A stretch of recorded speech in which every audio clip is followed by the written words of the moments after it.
président Traoré a présenté un certain nombre d'artefacts de guerre obtenus grâce au sacrifice du peuple burkinabé. Ouagadougou, le 23 juillet 2023 - samedi, le président Ibrahim Traoré a accueilli du matériel militaire acheté grâce aux taxes émises par les Burkinabés pour traquer les terroristes. Ce sont les gens qui créent leur guerre. Tous les matériaux que vous voyez proviennent des efforts des gens. Le président Ibrahim Traoré a déclaré que c'était elle qui y avait contribué. Pour le chef de l'État, ce document a été pleinement souverain par le peuple burkinabé sans aucun appui extérieur. Ce matériel comprend, entre autres, des armes, des véhicules et des motos. Le capitaine Ibrahim Traoré s'exprimait samedi matin lors d'une visite aux militaires en formation qui vont bientôt affronter les terroristes qui attaquent le pays depuis 8 ans. Votre rôle est de garder l'ennemi en sécurité avec nous, leur a dit le chef de l'État. Pour rappel, le 20 juillet 2023, de nouvelles taxes sont entrées en vigueur sur le financement de la guerre contre le terrorisme,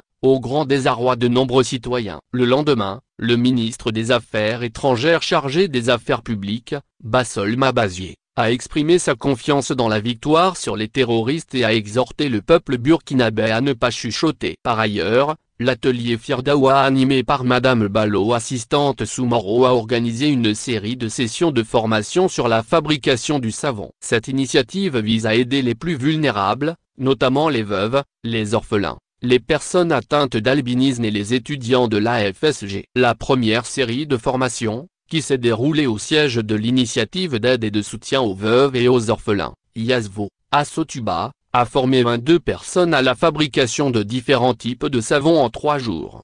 Selon Madame Traoré Massitan Traoré, présidente de l'Yazvo, cette formation à la fabrication de savons sera certainement le moteur pour assurer l'autonomisation des 22 bénéficiaires. Elle a chaleureusement salué l'initiative de l'atelier Firda tout en assurant que l'Yazvo ferait tout son possible pour que les bénéficiaires bénéficient de la formation par la suite. Après avoir formé les veuves et les orphelins, ce fut au tour des albinos. 14 membres de l'association Espoir pour Albinos ont participé à l'atelier Firdao du jeudi 20 juillet au samedi 22 juillet 2023, sur le même module. Pour Ballo assistant Soumoro, l'initiatrice de l'atelier Firdawa, chacune de ces formations fait suite à une promesse faite pour différentes classes, notamment la promesse faite aux personnes atteintes d'albinisme à l'occasion de la célébration de la Journée internationale de l'albinisme le 13 juin 2023. Elle a ajouté que l'objectif de ces formations est d'assurer une source de revenus aux bénéficiaires afin qu'ils puissent contribuer au développement et à l'essor du pays.